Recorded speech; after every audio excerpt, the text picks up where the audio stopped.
What is up, folks? Hey guys, it is Scotch for Dummies. 4 guys on a Scotch journey to help you with your next Scotch purchase. All right, folks. Maybe not purchase this one. Well, this one could be purchased if you got a lot of money. But Yes. tonight, we are reviewing something truly special, boys. A piece of Scotch whiskey history that's long gone, but far from forgotten. This is Banff.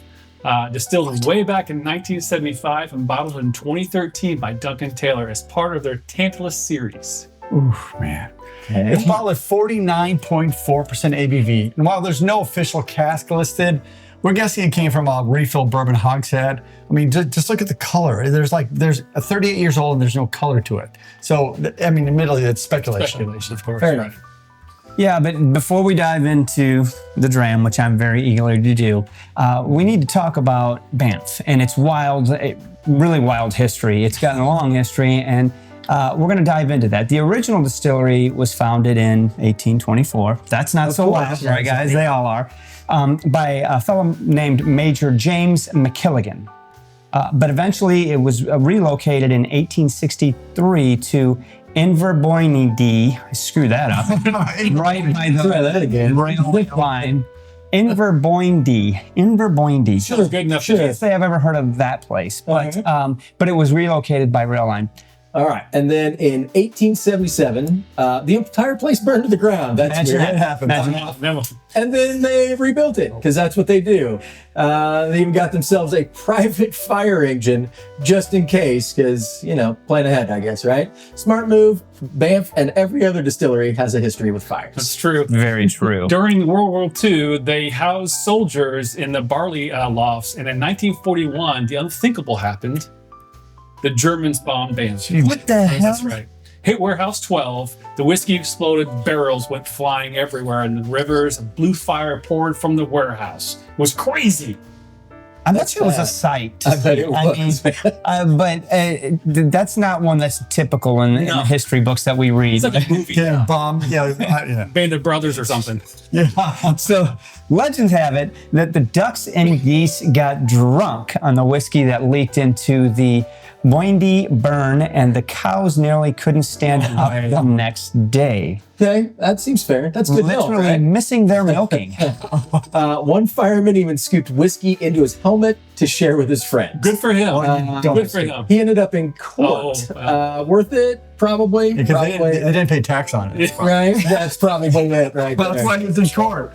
So Banff eventually came under SMD ownership and kept producing for decades. So even though it's still house, fire, explosion, but it was never bottled in a single malt officially. All the Banff went into blends, and they didn't bottle it. No, that's what happens, right? Yeah. Well, and then came the whiskey lock. Banff shut its doors in 1983. It was mostly demolished by 1985, and whatever remained was taken out by, guess what, guys? Another fire. Another fire in 1991. Surprise, surprise. So Banff is long gone, but thankfully, independent bottlers like Duncan Taylor have given us a chance to taste a legend, right? This legacy bottle was donated to us by a good friend and patron, Justin B. He was gracious enough to share some of his bottle with us. Well, clearly this isn't one to rush. At 38 years old, I'm sure it's changing in the glass. We've pre-poured this for a while. We haven't given it any attention yet, but we want to take it slow. So we're going to get into the nose and eventually the palate, but I'm super excited. And I find it very interesting that it was never bottled as a single malt under the Banff ownership, its ownership. So only the independent bottles are left, really. That's all that is. And Can't wait. I'm just, thank you for allowing me to share this, Thank you, Justin B. And guys, no more talk. Let's get into this nose. All right. Oh, good God. So this smells like a mid-70s whiskey. It's just got the maltiness is extra rich on it. When you don't get to say this very often, but that musky smell of an old whiskey. I'm surprised at the potency of the nose at 38 years old. Gosh. Did you say it was 49%? Is that what it was? Yeah. 49.4. I mean, after 38 years coming in just under 50%, it held its weight. I haven't even tasted this yet, and I can tell you right now, whiskeys that are like this are why 70s blends Holy moly. are amazing, right? Exactly. For real. This is what was going into Yeah, they were like, I mean, yeah, you just put it in the blends. Everything goes in the blends. Yeah. So once the mustiness kind of wafted off, I'm getting so I keep bees, and a couple weeks ago we spun a bunch of honey, and this smells like fresh spun honey out of the hive. It's got that waxiness. It has that rich floral sweet nose on it, just like, I mean, literally as you spin honey out of a comb, this is what it smells like. 100%. And peach cobbler, There and is apples, fruit. and fruitiness. Yes. On top of all that. See the legs on this thing? I haven't It's bothered just to sticking look. to the glass like it's honey, man. It is. That is so weird. And there's a nice Okay. barrel tone to it, like an oakiness Are you or getting oak? yeah, for sure. Because There's a little bit. It's 38 years in a barrel. Right. And so, we speculate on what kind of barrel it was, but whatever it was a spent barrel. Yeah. Oh, for sure. Mostly spent. Yeah. And for sure. 38 There's a little bit of wood in there, but it's not overpowering. dominant 38 by any years, stretch. All right, All right, I'm let's getting do into this. All right.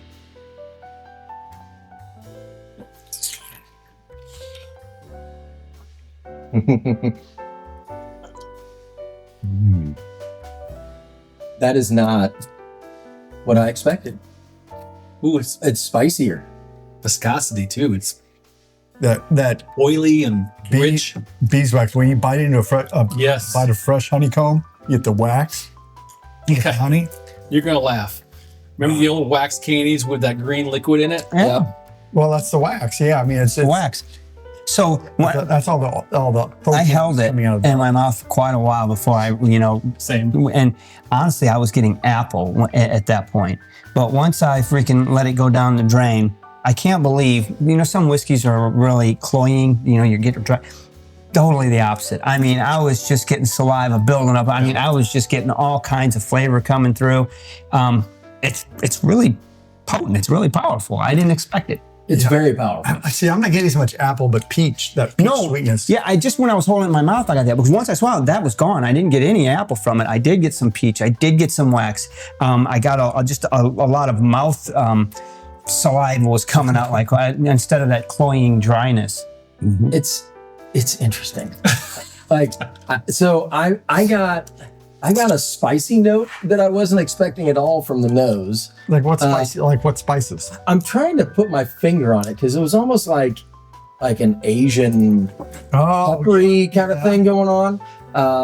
There was like a lemony grass kind of thing. I think that's what I'm getting. But there was also, I mean, I got the peaches, and it's just a really big whiskey, like almost bigger than I thought it would be, even from the nose. Now you've got me in that kind of area, I would even say in the nose, there's a hint of wasabi.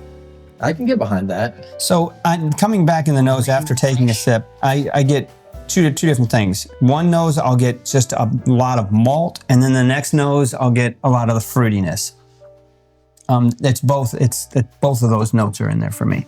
Yeah, this has great malt body in it. I think that's I got that from the second palate. And it just has this good base, and I understand why they put it in the blends, because the sweet malty base adds body to any whiskey. Yeah. It's super malty in my second sip. Yeah. I didn't get that the first time. I didn't either. Wow. It does have more malt the second time around. And the finish is longer the second time around. Like the first time, I mean, it was a long finish, don't get me wrong, but it feels like more of the flavor is carrying into the finish this time than it did the first. So, you were saying wasabi or a spicy note. I'm getting like capers. Okay. like the tangy, grininess, briny. caper of the, Right. and the olive or whatever. I can get See, behind that. I'm getting less of that. I'm getting the sweet honey, cobbler, malty, all that. I'm not getting any of that spicy parts. That's interesting. It's kind of like elements of a dirty martini in a sense. Oh, so like brine. Yeah. Salty, briny. I can see the olive. With the I can get the capers. olive coming in. Yeah. I also got a musty note on the second sip. I definitely get that. Yeah. Which was, I mean, it's nice. It's like old library, and I mean, it tastes like walking into a Dunnage house, right? Like this barrel sat there a long time. Oh, third sip. But so, what did we say? 74? Yeah, 75. Okay, 75 to 13. So the amount of complexity in the glass from something that's 38 years old was distilled in 75. How It's many, just- how many have we had that have been really old? You're like, man, it's good, but it's not. It's This is just complex. This is just. It's got a lot going on. There's a lot. But the thing that's unique about this, you're not sherry finishing it. It's not peated. It doesn't have all those tricks and trades that you can do to build a whiskey. No, It's a- this is unadulterated single malt whiskey. Single malt whiskey in Holy moly, it's crazy good. barrel. That's Crazy good, right? Can I just say, break the rules tonight? No water. I want to do I'm gonna put water on it. I want to see what it does. it could get Here, beautiful, not, sweet. Not much though. I like just a enough couple to of Bring drops. the water in and we'll see what we did with it. So I was sitting here thinking, when they distilled this barrel, I mean, we've had some old barrels that were I was purposefully laid down in old barrels because they wanted it to last a long time. Yeah, absolutely. And with the express purpose of maybe being a single malt bottling. When they distilled this, that was not the case. They were just filling it up on a regular Tuesday or whatever, right? Because it was going into blends in 4 or 5 years. Well, But now let's talk about that. We don't know. You know, Duncan Taylor bought some juice and picked it up. They could have recast it. They could have. Well, that's restocked it. true. And well, I guess we'll never know that. oh, that's a good point. We don't know that. But But this was fact of just the the matter like is- normal juice. Yeah, this was their blend mix. This was they're putting it in spent barrels because you don't want right. It's just going. your blended whiskeys to have a lot of change to it. You want it to be consistent. I would love to know who they were providing their whiskey to. Was it like Black and White, or was it an old J&B or Cuddy or something? Really Who good knows? question, yeah. Where was this stuff ending up? I would argue if you were going to put this in a blend in 1978, it would not be as good as it is now because it just doesn't have the age and the. No, think but it would right. have the. I Character. still argue that it would have that big malty Yes. forward character and That's the distilled. that it has. Right. Yes, is all- I think the toning down and the marrying of flavors I think is better just because it's older. Yeah. Ooh, I like the nose. It's sweeter now. Oh man, I gotta do Oh, this. yeah. I'm getting linen on the nose now. And your Yes. honey Yes. is really even more forward now too. Oh, this nose is delicious. Let that sit for a hot second. This is incredible for Helmut. This is so fun. This Like- is why we love whiskey because it's just like Yeah, cool. opportunities like this don't come very often. Thank you, Justin. It's- just crazy. It's sweeter now. The honey notes came forward for me. Right off the bat, it's softened. I find it super interesting that I didn't get as much of the honey and the sweet neat as you did. And same whiskey. Like, what's in that glass that is like affecting you in a different way than it is affecting me? Like a drastically different Well, way. I think the reason is I'm used to spinning honey where it's like fresh out of the comb and not tired. Like if you buy a bottle of whiskey at a grocery store, it's tired. It's been run through. I mean, it's kind of it's maybe filtered. It may be diluted. It may be, but when it's coming fresh out of the comb, I think the wax impact. But I wasn't getting as much of the fruit. I was getting more of the like peppery, spicy notes. And you weren't getting any of that, Nope. which is interesting. So I wonder if there was like something in the barrel or something that just developed over time that was hitting my palate differently than yours. Yeah. Yeah. Because now with the water, it's very sweet. It's delightful. I hate to say this, but I think the water improved it. I just put a little bit on there. It's more potent. It's got a little more sweetness to it. The peach cobbler went from like, I thought you were there, to saying, hey, still here, bud. Yeah, Come have a taste. I get tell you peach what, cobbler now. The water didn't knock any of the spicy note that you were getting out of it. It's still there. I'm getting a little more peppery on it now. See, now I'm not getting as much spice. I'm getting Really? all the sweet now. This is why four people are great to talk whiskey about because we all get different stuff. And you know what? We're all right. Hey, absolutely, but that's what really makes this interesting. That's what makes this fun. Whiskey like this, that we can have a conversation like this and watch what it's doing in each of our glasses and how it's hitting us differently. This is incredible. It's a really complex glass. Wish I had a whole damn bottle of it. Definitely would be a special occasion bottle for sure. Oh yeah, you gotta. This is a whiskey you share with your best whiskey friends because Right. they're gonna appreciate it. It's not a bold, flavor forward whiskey. Oh, I don't know. Which is I don't my know, man. which is I think my it's pretty wheelhouse. flavorful. So my wheelhouse is peated whiskeys, high sherries, but this one is a light whiskey that has all these flavors coming through that I wouldn't. This is a very elegant well put together whiskey for me. Exquisite elegance. Exquisite. This is like, Yes. if Johnny Walker was blue was like this every day, I'd be like, yes, it's worth every penny. It's worth $200. Yeah, every absolutely. penny of that. So this is, I don't think we even have to say, this is just for us for everyone. Yeah, I mean, Yeah. if we do an end of year favorite whiskey of the year, we have to exclude not fair. This one stands out in its own It is not fair. really, really good. Here's what I love about like silent distilleries and demolished distilleries. Like it's a taste of history, right? Really is. And in 50 years, nobody will ever be able to drink this again. It's gone. Like I'd never be able to have it. I'll be quite honest with you. Before Justin gave us the sample, I never heard of Banff. Didn't know anything about it. I'm like, okay, what is this? And doing the research and digging into it, you're like, okay. And to be fair, what's in this bottle? it's been gone for 35 years. Right. You know what's interesting about this is, to your point, not knowing about it, and I know our intro was long, but it was cool to go back and learn about what this is coming from. And I just, now that I'm thinking about this, I'm like, damn, those ducks and cows had it, man. They were drinking this stuff. They knew what they're having. I mean, That's funny. Cool story, of course, Fireball, Mouthful and stuff, but Banff it's a really unique story. And I'm glad we get a taste of history, like you said. I love the fact that, that was World War II, right? Yeah. So World War II, they're like, look, the goose is drunk, right? And now when a rick house catches on fire and dumps a bunch of booze into the river, it's an ecological disaster. And people are, you know what I mean?